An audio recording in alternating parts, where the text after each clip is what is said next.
Hello दोस्तों। आज हम आपके लिए लेकर आए हैं कहानी का 27वां भाग। तो चलिए आगे की कहानी शुरू करते हैं। न्यूयॉर्क के JFK एयरपोर्ट पर अनुषा सुब्रमण्यम के इंतजार की घड़ी आखिर खत्म हुई।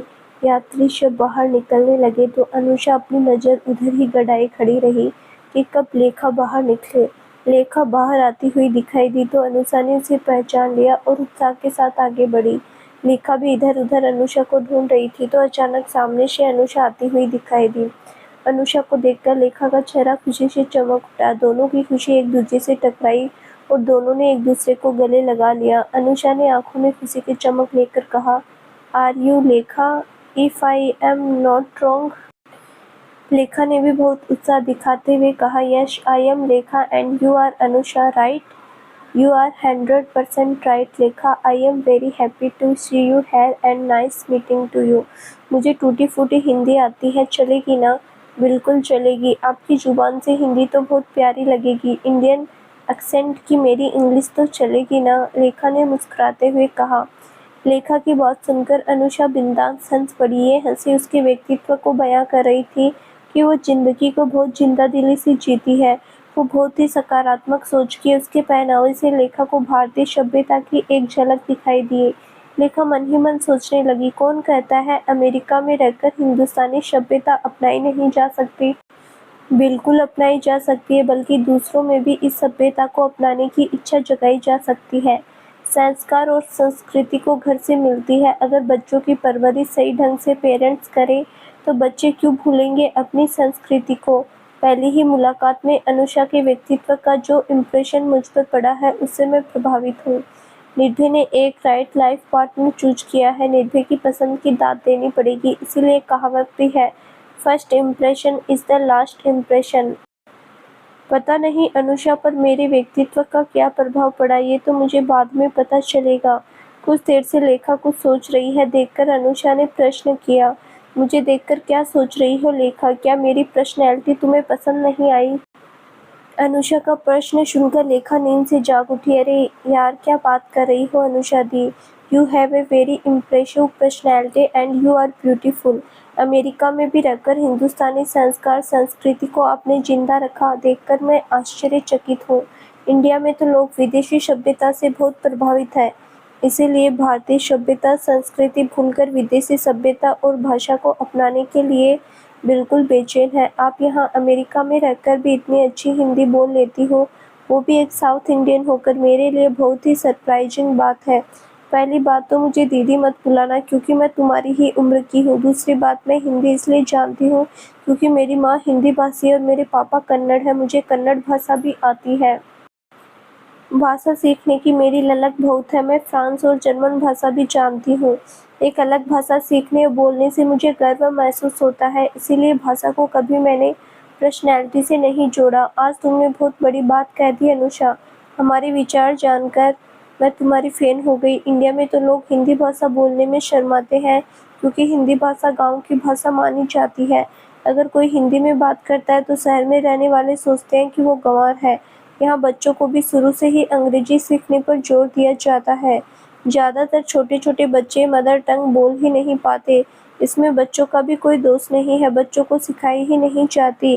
पेरेंट्स भी बच्चों से इंग्लिश बोलने में प्राउड महसूस करते हैं। ये देखकर बहुत दुख होता है कि हम किस तरह पाश्चात्य सभ्यता के पीछे भागते हैं।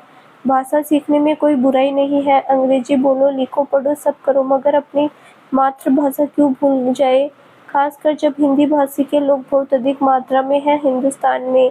ऐसे में उस भाषा का ज्ञान तो होना बहुत ही आवश्यक है।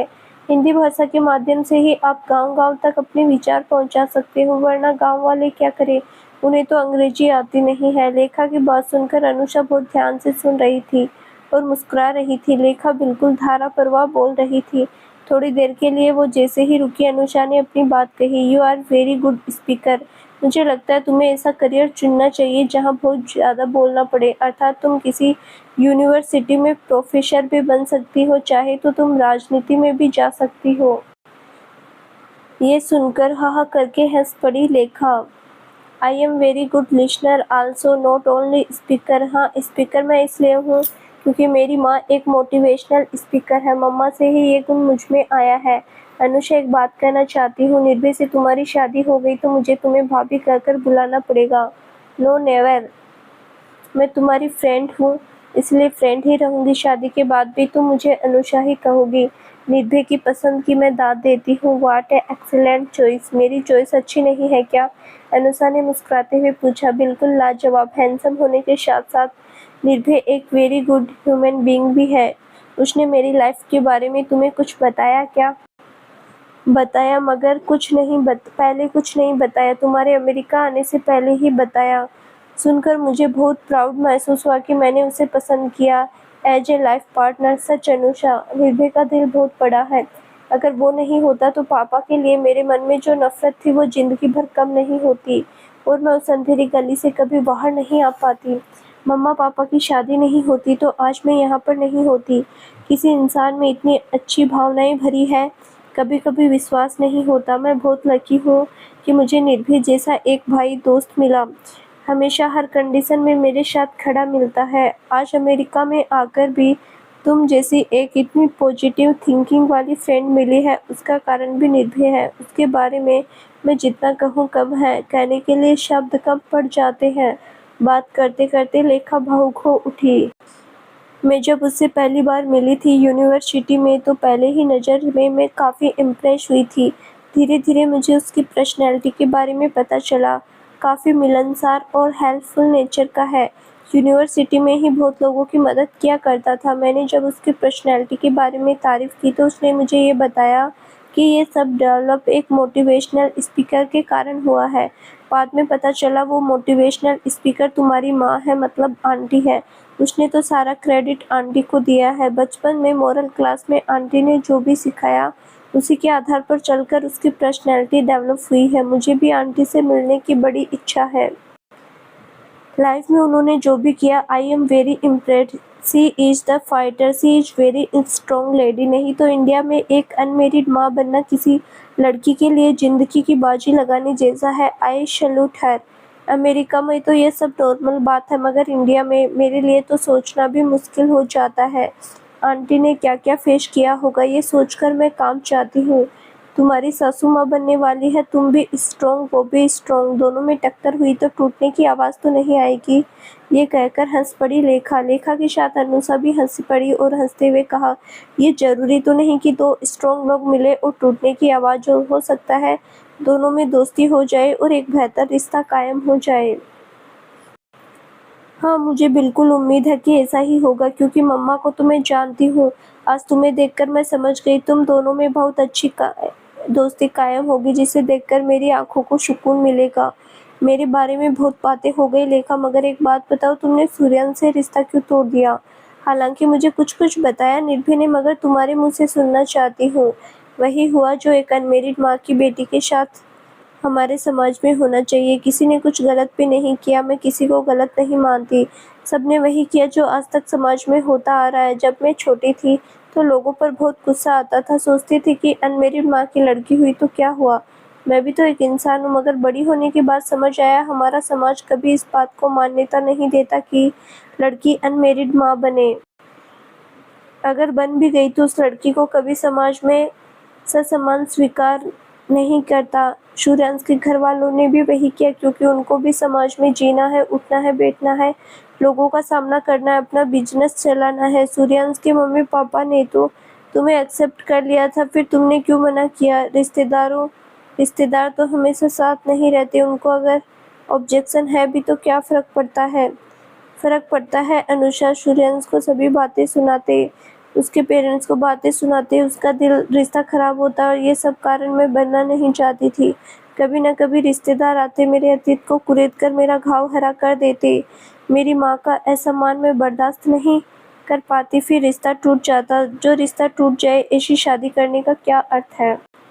फिर तो सब लड़कों के साथ ऐसा ही होगा। तुम क्या जिंदगी भर शादी नहीं करोगी? इस बारे में अभी सोचा नहीं है अनुषा। मुझे पता है कुछ बातें तो तुम्हारे मन में चल रही होगी। तुम्हें अगर कोई बात ऑब्जेक्शन नहीं है तो तुम अपनी फ्रेंड समझती हो तो मुझे खुलकर बातें करो, तुम्हें अच्छा लगेगा। पहले तो मैं अपने आप को पहचानना चाहती हूँ। अपना निश्चय खुद ढूंढना चाहती हूँ। जीवन के रास्ते पर चलते चलते अगर कोई ऐसा मिल जाए जो मेरे बारे में सब कुछ जानकर मुझे इज्जत के साथ एक्सेप्ट करे तो शादी के लिए सोचूंगी, अदरवाइज शादी किए बिना भी तो खुशी से ज़िंदगी जी सकते हैं। मैं बहुत खुशकिस्मत वाली होंगी अगर मम्मा पापा के साथ सारा जीवन बिता दिया। मम्मा पापा ने जीवन में बहुत दुख देखे हैं, उन्हें और दुख देने का मेरा मन नहीं है। इसीलिए मैंने सूर्यांश से रिश्ता तोड़ दिया क्योंकि मुझे लगने लगा था कि ये रिश्ता लंबा नहीं चलने वाला है। एक उम्र में आकर तुम्हें हमसफ़र की कमी लगने लगी तो तब क्या करोगी तुम? शादी की तो कोई उम्र नहीं होती, अगर होती भी है तो पहले होती थी। समाज में जिसे एक नियम बना दिया, इस नियम को कोई तो तोड़ेगा, बुढ़ापे में ही सही। अगर कोई सही हमसफ़र मिले तो हाथ पकड़ लूँगी, अदरवाइज तुम और निर्भय मेरे जीवन साथी नहीं बन सकते क्या? मैं तुम लोगों के साथ जीवन भर नहीं रह सकती क्या? तुम्हारे बच्चे होंगे, उनकी बुआ बनकर उनकी परवरिश भी तो कर सकती हूँ। तुम परमिशन नहीं दोगी क्या? अनुषा की ओर देखकर लेखा मुस्कुराने लगी। लेखा की बात सुनकर अनुषा शर्मा गई और शर्माते हुए कहा, कैसी बातें कर रही हो लेखा? तुम मेरी दोस्त हो, दोस्त को दोस्त के साथ रहने में क्या हर्ज है? वैसे भी निर्भय तुम्हारा भाई भी है और दोस्त भी है।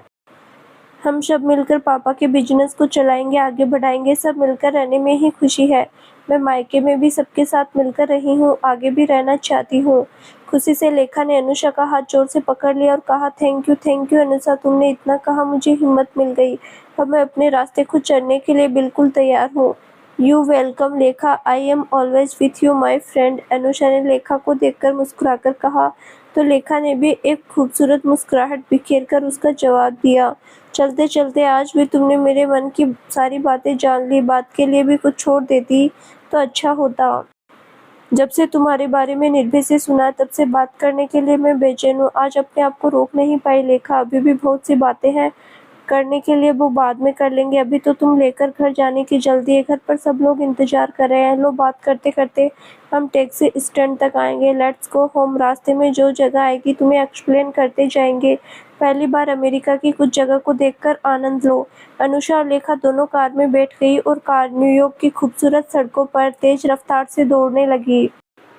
अनुषा की माँ गायत्री और पापा वेंकटेश सुब्रमण्यम बाहर आंगन में टहल रहे थे और अनुषा के आने का इंतजार कर रहे थे। जैसे ही कार आकर घर के सामने रुकी, गायत्री का चेहरा खुशी से खिल उठा। पहले अनुषा निकली, फिर दरवाजा खोलकर लेखा को बाहर आने के लिए कहा। पहली बार अमेरिका में आकर अनुषा के मम्मी पापा से मिलना लेखा के लिए आश्चर्यचकित कर देने वाला एक अनुभव है। उसके मन में थोड़ी सी हिचकिचाहट है, जिसे देखकर अनुषा के पापा वेंकटेश ने कहा, शर्माओ मत बेटी, अपना ही घर समझो। तुम्हें जर्नी में कोई परेशानी तो नहीं हुई? नहीं अंकल, कोई परेशानी नहीं हुई। लेखा ने आगे बढ़कर अंकल आंटी के चरण स्पर्श किए। कैसा लग रहा है अमेरिका में आकर? वेंकटेश ने पूछा। बेचारी अभी थकी हुई है, इतनी लंबी जर्नी करके आई है। सारी बातें बाद में कर लेंगे, अभी उसे फ्रेश होकर कुछ खाने पीने दो, फिर आराम से बातें करेंगे। चलो चले लेखा बेटा, घर के अंदर चलो, गायत्री ने लेखा का हाथ पकड़कर कहा। घर के अंदर प्रवेश करते ही लेखा को एक सुखद अनुभूति हुई, एक अपनापन सा महसूस हुआ। आंटी के हाथ के स्पर्श में एक अपनापन है और वही घर के वातावरण में भी। घर का इंटीरियर इतना अच्छा है कि वो इधर उधर देखने लगी। लेखा, तुम्हें हमारा घर कैसा लगा? अनुषा ने पूछा। बहुत अच्छा, बहुत सुंदर इंटीरियर करवाया है। घर की हवाओं में एक अपनापन है, खुश होते हुए लेखा ने कहा। थैंक यू लेखा, सुनकर अच्छा लगा कि तुम्हें हमारा घर पसंद आया। एक्चुअली घर तो घर के मेंबर से होता है। घर के मेंबर बहुत अच्छे से हो तो घर भी बहुत अच्छा लगने लगता है। यहाँ आकर मुझे ऐसा लग रहा है कि मैं अपना घर छोड़कर दूसरे घर में आ गई। अंकल आंटी बहुत अच्छे हैं। थैंक यू वंस अगेन लेखा। पहले फ्रेश हो जाओ, फिर हम बैठकर कुछ खा पी लेते हैं। तुम्हें भूख लगी होगी, फिर तुम्हें मैं पूरा घर घुमा घुमा कर दिखाती हूँ। ऊपर भी बेडरूम्स है। घर के पीछे हमारा बड़ा सा फ्रूट वेजिटेबल गार्डन है। समर में न्यूयॉर्क में फूल बहुत खिलते हैं, हमारे गार्डन में भी बहुत फूल खिले हैं। पेड़ों के पत्ते ठंड में झड़ जाते हैं और इस समय नए पत्ते आते हैं, इसीलिए चारों ओर हरियाली बहुत है। सेब के पेड़ में भी सेब लगे हैं। अपने हाथों से सेब तोड़कर खाने में तुम्हें बहुत आनंद आएगा। वाह, फिर तो मजा आएगा। काफी घर बड़ा है और सामने का जो गार्डन है वो भी बहुत खूबसूरत है। बहुत सुंदर सुंदर फूल खिले हैं। गार्डन और फूल मुझे बहुत अच्छे लगते हैं। अमेरिका आकर लगा ही नहीं रहा है कि मैं अपना घर छोड़कर आई हूँ। खुशी से चहकते हुए लेखा ने कहा, हाँ, हमारा घर स्पेशियस है क्योंकि न्यूयॉर्क शहर के आउटर साइड में है। न्यूयॉर्क शहर तो ऐसा है जहाँ पर फ्लैट के अलावा कुछ नहीं है। इंडिपेंडेंट घर लेना तो बहुत मुश्किल है। मुंबई जैसा हाल है। न्यूयॉर्क को अमेरिका का मुंबई कह सकते हैं। होल वर्ल्ड के सब तरह के लोग यहाँ पर रहते हैं। एक कल्चरल हेरिटेज देखने को मिलता है। तुम्हें मैनहट्टन ले जाएंगे तब देखना कितनी ऊंची ऊंची बिल्डिंग है। तुम्हें थकान हो रही है तो पहले तुम खा पी कर थोड़ी देर आराम कर लेना। मेरे ख्याल से जेट लैग हो रहा होगा। उसके बाद गार्डन घूमते हैं, फिर वहीं पर बैठकर बातें करेंगे। नहीं अनुषा, मुझे थकान नहीं हो रही है। सब कुछ देखकर मन में इतनी खुशी हो रही है कि थकान ही मिट गई। पहले मुझे सब कुछ देखना है, बहुत सारी बातें करनी है। उसके बाद जब नींद आएगी सो जाऊंगी। अच्छा अनुषा, शार्दुल कहाँ पर है? वो दिख नहीं रहा है। लेखा ने अनुषा के भाई शार्दुल के बारे में पूछा। शार्दुल तो अभी यूनिवर्सिटी में है, वीकेंड में घर आएगा, तब तुमसे मुलाकात हो जाएगी। अच्छा अच्छा ठीक है, जब आएगा तो मिल लूंगी। दरअसल निर्भय बता रहा था तुम्हारा भाई बहुत अच्छा है, इसीलिए मैंने पूछा। अच्छा, निर्भय ने और क्या क्या बताया? खुश होकर अनुषा ने पूछा। तुम्हारे बारे में तो बहुत कुछ बताया, बाद में बताएंगे। आने से पहले तो ये कहा कि अनुषा को मेरा प्यार कहना मैं तुम्हें बहुत मिस करता हूँ। वो मुझे याद करती है कि नहीं पूछना। तुम उसे याद करती हो अनुषा? शरारती हंसी हंसते हुए लेखा ने कहा। लेखा की बात सुनकर अनुषा थोड़ी देर के लिए भावुक हो गई। उसकी आंखें गीली होने लगी। अपनी आंखें झुकाकर उसने कहा, नहीं नहीं, मैं भला उसे क्यों याद करने लगी। बहुत बार कहा था उसे 2 साल यहाँ पर रुककर नौकरी कर लो, मगर उसको जाने की जल्दी थी। एक बार भी मेरे बारे में नहीं सोचा। मैं यहाँ किस तरह दिन काट रही हूँ, मेरे अलावा कोई नहीं जानता। अनुषा, बहुत प्यार करती हो निर्भय से, है ना? बहुत याद आती है उसकी? नहीं, बिल्कुल भी नहीं आती। जब उसे मेरी परवाह नहीं तो मैं क्यों उसको याद करूँ? बहुत ज़्यादा इंतज़ार नहीं करना पड़ेगा, बहुत जल्दी ही उसकी लगाम तुम्हारे हाथों में आने वाली है। ऐसा मेरी मम्मी ने कहा। लेखा खिलखिलाकर हंस पड़ी। क्या? मम्मा ने ऐसा कहा? फिर निर्भय ने क्या कहा? निर्भय ने कहा, मैं कोई घोड़ा हूँ जो मेरी लगाम उसके हाथों में देने वाली हो? मैं शादी नहीं करूँगा अभी, मैं आज़ाद रहना चाहता हूँ।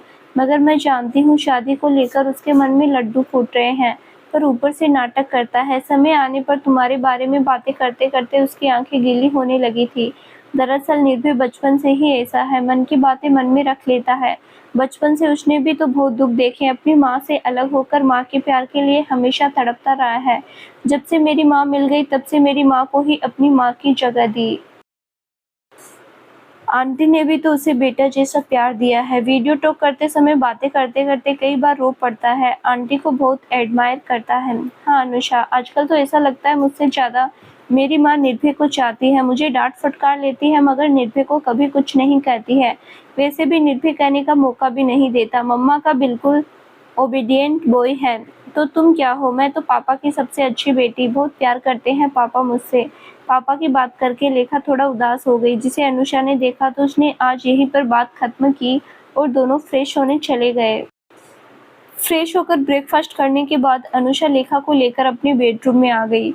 दोनों थोड़ी देर आराम करना चाहते थे मगर किसी की आंखों में नींद नहीं। खासकर लेखा की आंखों में तो नींद आने का सवाल ही नहीं उठता। अमेरिका आने की खुशी में उसकी नींद उड़ गई। तुम्हें बहुत अच्छी यूनिवर्सिटी मिली है लेखा, वहाँ से बहुत ग्रेट ग्रेट लोग निकले हैं MBA करके।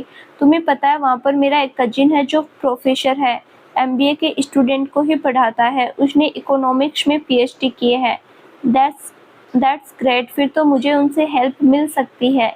क्या मैं उनसे मिल सकती हूँ? Of course, why not. पहले हमारे घर में ही रहता था जब अमेरिका आया था। अब वो हमारे यहाँ पर कुछ दिन रहा, फिर उसने राइस यूनिवर्सिटी से MBA और PhD किया। बुआ और फूफा जी की डेथ होने के बाद उसने अमेरिका की सिटीजनशिप ले ली। हम लोगों से बहुत अच्छा रिलेशन है पर आजकल बहुत बिजी रहता है। पहले जैसा इतना आता नहीं है मगर फ़ोन पर कांटेक्ट होता रहता है। मैं तुम्हारे बारे में बता दूंगी, तुम्हें उसका फ़ोन नंबर दे दूंगी। तुम उससे समय लेकर जाकर मिल लेना। क्या नाम है उसका? बहुत लंबा नाम है मगर शॉर्ट में शंकर रंगानाथन है। तुम्हें तो पता है साउथ इंडियन लोगों का नाम कितना लंबा चौड़ा होता है। अनुषा जोर से हंस पड़ी। उम्र कितनी है? 35 प्लस, मेरे ख्याल से 36 या 37 का है। उनकी वाइफ क्या करती है? वाइफ की बात सुनकर अनुषा ने एक लंबी सांस ली और कहा, बहुत लंबी कहानी है लेखा, पता नहीं शंकर भैया के जीवन में ऐसा क्यों हुआ? बहुत सच्चा और मेहनती इंसान है, इतने अच्छे लोगों के साथ ऐसा क्यों होता है? क्या हुआ उनके साथ जानने की बड़ी इच्छा हो रही है। जब यूनिवर्सिटी में पीएचडी कर रहा था तब उसके साथ एक वाइट अमेरिकन लड़की एंजिला भी पीएचडी कर रही थी। दोनों में बहुत प्यार हुआ, पागलपन की हद तक। मम्मा पापा को बताया तो उनको कोई ऐतराज नहीं हुआ। तब बुआ और फूफा जी भी थे। उन लोगों को थोड़ी सी नाराजगी तो हुई, मगर मम्मा पापा ने उन्हें समझा लिया था। जब नौकरी लगी तो दोनों की शादी हुई थी। दोनों अलग अलग कंपनी में जॉब करते थे।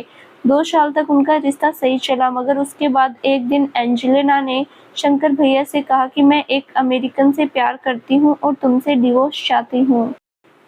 शंकर भैया ने डिवोर्स तो दे दिया, मगर इस सदमे को बर्दाश्त नहीं कर पाया। खुद को उसने काम में इतना डुबो दिया कि दोबारा किसी लड़की की ओर आंख उठाकर भी नहीं देखा।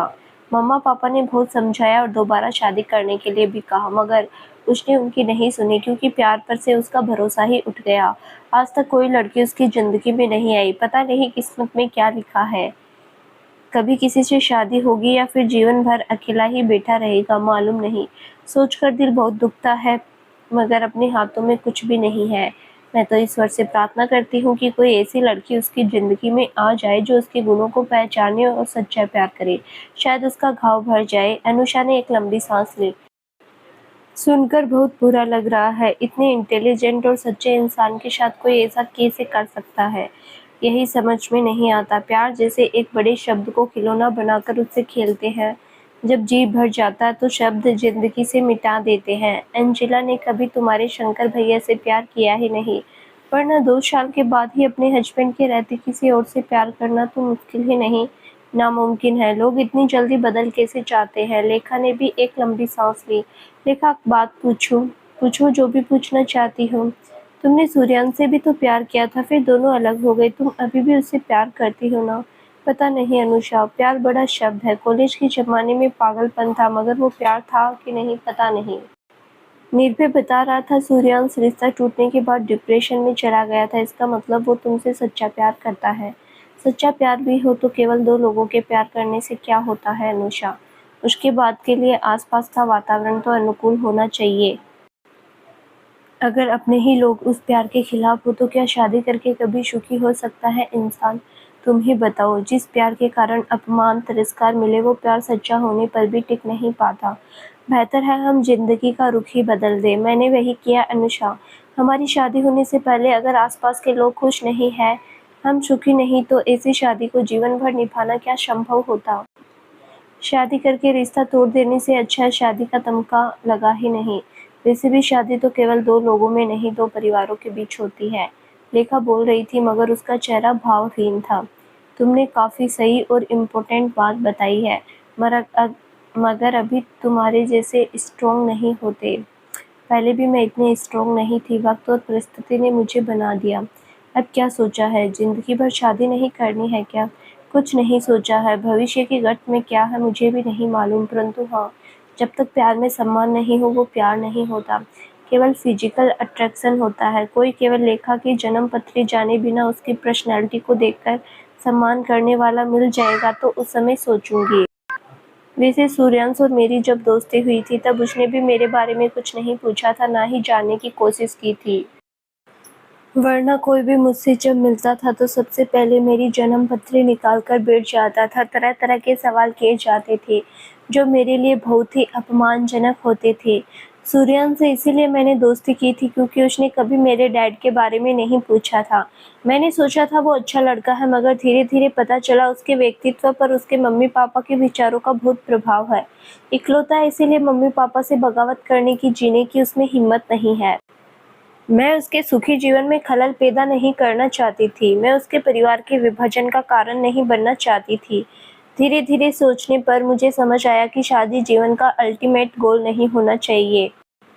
जीवन में करने के लिए और भी बहुत कुछ है, इसीलिए मैंने सब कुछ पीछे छोड़कर आगे कदम बढ़ाया है।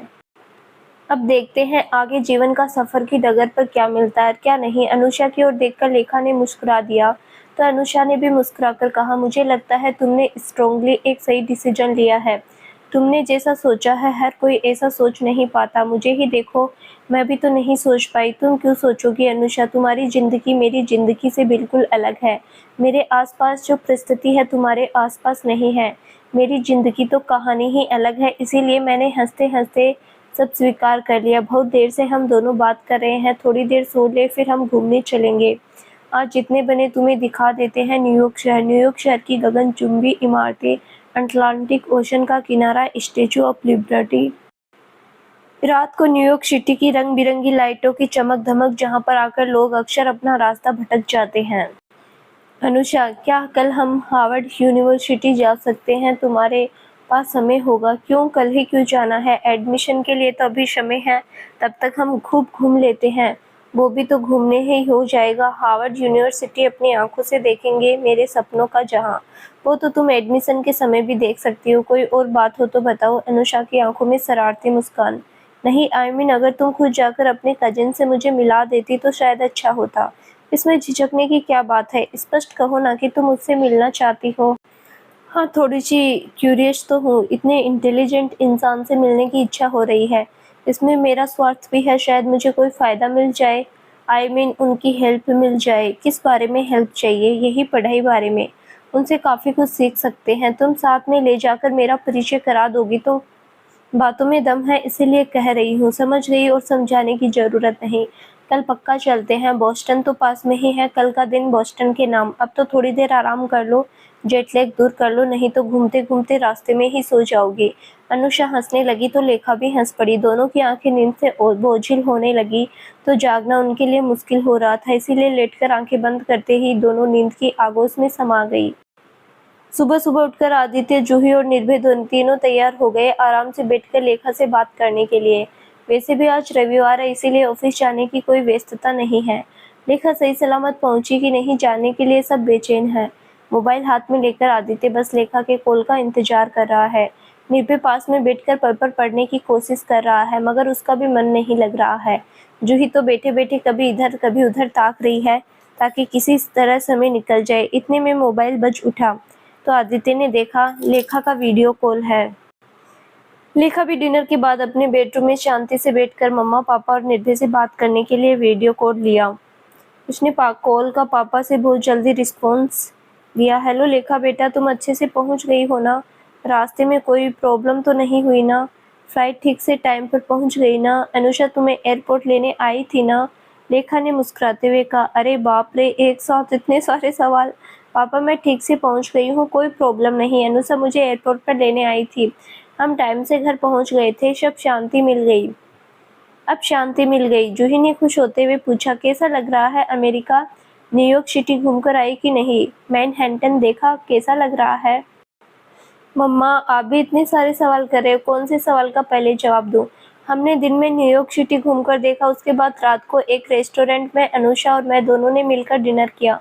घर आते ही मैंने आप लोगों को वीडियो कॉल किया, क्योंकि मुझे पता आप सब बेसब्री से मेरे कॉल का इंतजार कर रहे हो। निर्भय कहाँ है? दिख भी नहीं रहा और बोल भी नहीं रहा। निर्भय, तुम इधर आ जाओ और लेखा से बात करो। अनुषा भी होगी आसपास कहीं। अनुषा से बात नहीं करनी क्या तुम्हें? अनुषा को बात करने की इच्छा ही नहीं है, इसीलिए सामने नहीं आ रही। मुझसे नाराज है शायद। निर्भय ने अनुषा को छेड़ा। पास में बैठी अनुषा ने निर्भय की बात सुनकर कहा, जब तुम्हें मेरी चिंता नहीं तो मुझे क्यों होने लगी? तुम्हें तो इंडिया जाने की बहुत जल्दी थी। 2 साल मेरे लिए यहाँ पर रुक जाते तो क्या हो जाता? अभी हम तीनों मिलकर अमेरिका में खूब घूमते, मस्ती करते, कितना मजा आता। अनुषा की बात सुनकर लेखा ने कहा, सचमुच निर्भय, जब हम दोनों घूम रहे थे तो तुम्हारी बहुत याद आ रही थी। अनुषा तो तुम्हें बहुत मिस कर रही थी। तुमने तो विजिटिंग वीजा के लिए अप्लाई किया है। वीजा मिल जाए तो तुम जितनी जल्दी हो सके अनुषा से मिलने आ जाना। वो मन में इतना सारा अभिमान जमा करके बैठी है, उसके लिए जरा सोचो। अनुषा को फोन दूं क्या? दे देना। पहले तुम थोड़ी देर मम्मा पापा से बात कर लो, उसके बाद मैं अनुषा से आराम से बैठकर बात करता हूँ, उसके सारे गिले शिकवे दूर करता हूँ, मुस्कुराते हुए निर्भय ने कहा। लेखा बेटा, अनुषा के मम्मी पापा से मिलकर कैसा लग रहा है तुम्हें? उनका घर कैसा लग रहा है? जिज्ञासावश आदित्य ने पूछा।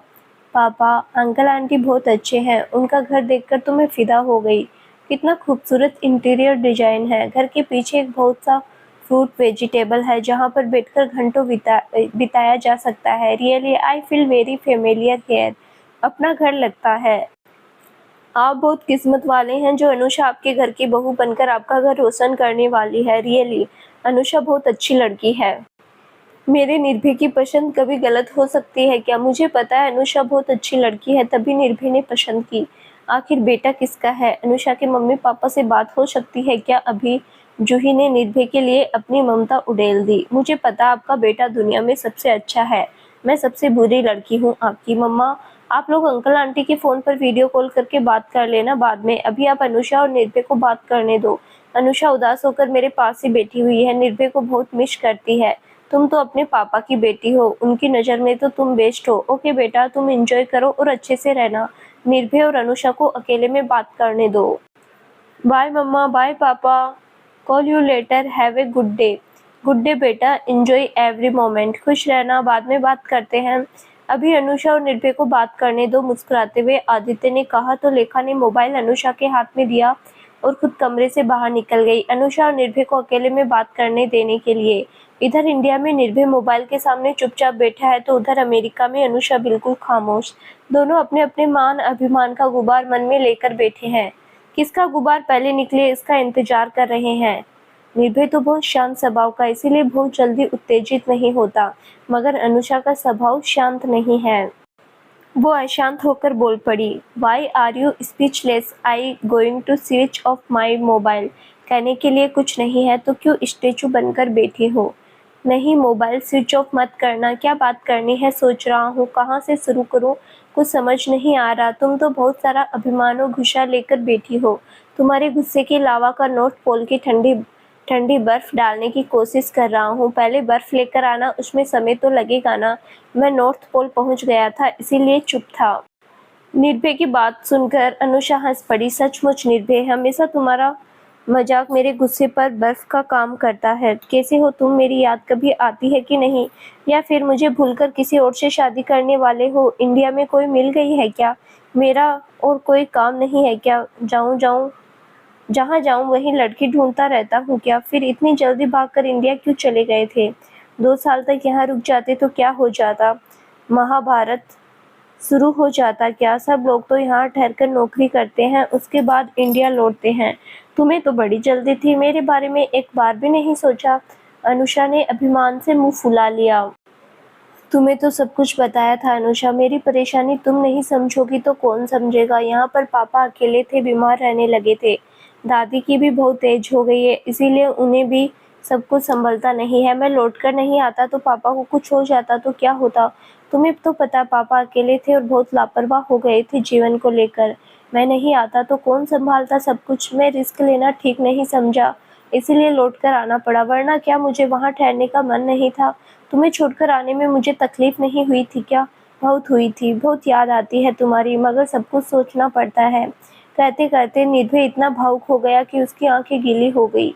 आई एम सॉरी निर्भय, मैं तुम्हें दुखी नहीं करना चाहती थी, परंतु पता नहीं क्यों इतना कुछ कह गई। तुम्हारे बिना मैं बहुत अकेलापन महसूस करती हूँ, इसीलिए शायद मेरी जुबान फिसल गई। मैं समझता हूँ, क्योंकि मैंने भी तुमसे प्यार किया है। मैं सब कुछ ठीक करने की कोशिश कर रहा हूँ। मम्मा पापा भी मुझ पर जोर दे रहे हैं शादी के लिए, परंतु मैं पहले लेखा की शादी कराना चाहता था, इसीलिए रुका हुआ था। एक भाई होने के नाते मेरा कर्तव्य था। अब जब लेखा की शादी नहीं हुई तो मम्मा पापा और नहीं मानेंगे। मेरी लगाम तुम्हारे हाथों में देने का आदेश दे दिया। निर्भय की बात सुनकर अनुषा जोर जोर से हंस पड़ी। तुम क्या घोड़े हो जो तुम्हारी लगाम मेरे हाथों में देने का सोचा है? मम्मा पापा शायद मुझे घोड़ा समझते हैं। जैसे घोड़े की लगाम न खींचो तो शायद दिशाहीन भागता है, वैसे ही शायद लड़कों की शादी नहीं होती तो दिशाहीन किसी के पीछे भी भागता है। शायद उनका अनुभव यही कहता है, इसीलिए कहा है। निर्भय भी जोर जोर से हंस पड़ा। तुम्हें विजिटिंग वीजा मिल गया क्या? नहीं, 1 वीक में मिलने वाला है। फिर तुम कब आ रहे हो अमेरिका? लेखा के एडमिशन अभी तो 1 वीक है ना, हो सकता है उससे पहले ही आ जाऊं। चाहता तो यही हूँ कि एडमिशन के समय उसके साथ मैं हार्वर्ड यूनिवर्सिटी देख लूँ। Very good, I am waiting for you. हम कल हार्वर्ड यूनिवर्सिटी जाने वाले हैं। क्यों, अभी से क्यों जाना चाह रही हो? आपकी बहन लेखा का आदेश है। क्या, लेखा ने तुम्हें आदेश दिया? इतनी हिम्मत, बताता हूँ लेखा को। कहाँ है लेखा? अरे कहीं गई है बाहर, मुझे अकेली छोड़कर गई है ताकि मैं तुमसे अच्छे से बात कर सकूं। बहुत अच्छी लड़की है, उसके रिक्वेस्ट पर जा रही हूँ हार्वर्ड यूनिवर्सिटी। पर उसने रिक्वेस्ट क्यों की? तुम्हें याद है मैंने बताया था मेरा एक कजिन वहाँ पर प्रोफेसर है? हाँ याद है, मुझे भी मिलने की इच्छा थी पर मैं मिल नहीं पाया था। तुमने कहा था मुझसे मिलाओगी पर कभी मौका ही नहीं मिला। अभी आऊँगा तो ज़रूर मिलूँगा। उसके बारे में मैंने लेखा को बताया तो इतनी इम्प्रेस हो गई कि मिलने के लिए पागल हो गई। कहती है मैं उनसे मिलकर बहुत कुछ सीखना चाहती हूँ। बेचारा अकेला है, शायद इसी बहाने उसका भी मन बहल जाएगा। देखो डेस्टिनी क्या रंग दिखाती है। ईश्वर करे दोनों की दोस्ती बहुत गहरी हो जाए क्योंकि दोनों ही इस वक्त अकेले हैं। हो सकता है दोनों की थिंकिंग और वेवलेंथ मैच कर जाए। इससे अच्छा और क्या हो सकता है। तुमने जैसे बताया था तुम्हारे कजिन की इम्प्रेसिव पर्सनैलिटी है, इंटेलिजेंट भी है और यूनिवर्सिटी में प्रोफेसर भी है। इससे अच्छा और क्या हो सकता है। Finger cross. तुमने जो कहा सच निकले तो मेरे कजन की सूखी हुई जीवन बगिया में फिर से हरियाली आ जाएगी। रंग बिरंगे खुशी के फूल खिलने लगेंगे। दो टूटे हुए दिल को फिर से मुस्कुराने का मौका मिल जाएगा। उसे देखकर कभी कभी मन उदास हो जाता है। इतनी सी उम्र में इतना सीरियस हो गया है कि जैसे हंसना ही भूल गया। आजकल हमारे घर भी कम आता है, फोन पर ही बातें होती है। मैं बहुत दिन से नहीं मिली इसीलिए मुझे भी मिलने की इच्छा है। जब पहली बार अमेरिका आया था तब मैं छोटी थी, स्कूल में पढ़ती थी। शंकर भैया बहुत लाड प्यार मिला मुझे। मुझे कभी लगा ही नहीं कि मेरा सगा भाई नहीं है, कजिन है। अनुषा ने एक लंबी सांस ली। अभी दोनों की बातें चल ही रही थी कि लेखा कमरे में आ गई और कहा दूर हो गए तुम दोनों के सिकवे शिकायत, लड़ना झगड़ना, मान अभिमान। हमारी लड़ाई तो यूं ही चलती रहती है। लड़ाई नहीं तो प्यार का मजा थोड़ा कम आता है। हम इतना दिल से नहीं लगाते बातों को। अभी तो तुम्हारे बारे में बात हो रही थी। सुना है तुम अनुषा के कजिन से मिलने के लिए बेताब हो। देखो शायद डेस्टिनी तुम्हें खींच कर ले जा रही है। निर्भय लेखा की ओर देखकर हंसने लगा। तुम हंस क्यों रहे हो? कहना क्या चाहते हो? किसी से मिलने का अर्थ ये थोड़ी है कि दिल दे बैठी। प्यार पर से भरोसा उठ गया मेरा। इतनी जल्दी किसी पर भी लट्टू होने वाली नहीं। अनुषा ने जो कहा उससे लगा कि ही इज वेरी इंटेलिजेंट, इसीलिए उनसे बात करके कुछ सीखने का मन हुआ। वैसे भी मुझे शायद एमबीए करने में उनसे काफ़ी मदद मिल जाएगी और अगर आगे पीएचडी करने का मौका मिलता है तो पीएचडी करने का भी सोचा है मैंने। इस बारे में उनसे मुझे बहुत सारी बातें करनी है। इसका मतलब अमेरिका में तुम्हारा मन लग गया। Good, very good. मैं तो यही चाहता हूँ तुम्हारा मन लग जाए और दोबारा लौटकर तुम इंडिया मत आना। यहाँ पर जो दर्द और अपमान तुम्हें मिले उसको भुलाने का एक यही तरीका है। तुम इंडिया लौटना ही मत। हम लोग आते जाते रहेंगे, मम्मी पापा आते जाते रहेंगे। अच्छा तो तुम मुझे भगाकर पापा की सारी संपत्ति हड़पना चाहते हो? मैं रास्ते का कांटा हूँ इसीलिए कांटा निकाल कर फेंकना चाहते हो? लेखा जोर से हंस पड़ी। शैतान की नानी, नानी यूं ही ना कहा करती। शैतान की नानी, मुझे तुम पर इतना लालची समझते हो क्या? बचपन की दोस्ती है हमारी, अब तक मेरे बारे में यही समझा क्या? और क्या मुझे इंडिया से विदा करके पापा की संपत्ति लेकर ऐश करना चाहते हैं? अनुषा देखो तुम्हारे होने वाले हस्बैंड पर कैसा इल्जाम लगा रही है। तुम कुछ कहोगी नहीं? भाई भाई बहन की लड़ाई है, मैं बीच में क्यों पड़ूं? दोनों से मेरी भी दोस्ती है, मैं क्यों दोस्ती तोड़ूं किसी से? तुम तो बड़ी मतलबी हो अनुषा। 2 दिन हुए और लेखा से मुलाकात हुई है और इतनी पुरानी दोस्ती तोड़ने पर आमादा हो गई। मैं कहाँ दोस्ती तोड़ रही हूँ? तोड़ने वाली बात तो कर रही हो। मेरा पक्ष लेकर लेखा को डांट नहीं सकती थी क्या? क्यों? मैं क्यों तुम्हारे हिसाब से चलूं? मेरे अपने भी तो विचार है। मैं अपने ऊपर किसी को हावी नहीं होने देना चाहती। Okay educated, intelligent and progressive girl, मैं तुम पर हावी होने की बिल्कुल कोशिश नहीं कर रहा। अच्छा ये बताओ तुम लोग सुबह कब निकलोगे? सुबह का ब्रेकफास्ट करके निकल जाएंगे। ड्राइव करके जाओगी या बस से? नहीं नहीं, ड्राइव करने का टेंशन कौन लेता है।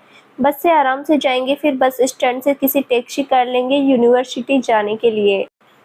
Okay enjoy the day, call you later. Good night. Good night Lekha, enjoy the Harvard University tour. Good day and enjoy the weekend. Nirbhay, Anusha के कजिन से मिलकर बताना उनकी पर्सनैलिटी पसंद आई कि नहीं। निर्भय हंसने लगा। निर्भय पहले मिलने तो दे फिर सब बताती हूँ। वीजा मिलते ही तुम टिकट कर लेना, देर मत करना, अनुषा ने कहा। ओके माय डियर, बिल्कुल गलती नहीं करूँगा। मुझे भी मिलने की इच्छा है। तीनों मिलकर घूमेंगे और मस्ती करेंगे। ये मौका मैं गंवाना नहीं चाहता। तुम्हारे कजन का लेखा पर और लेखा का कजन पर क्या इम्प्रेशन हुआ है ये भी तो देखना है मुझे। निर्भय हंसने लगा तो अनुषा भी जोर से हंस पड़ी। सारे सिकवे शिकायत दूर होकर माहौल खुशनुमा हो गया।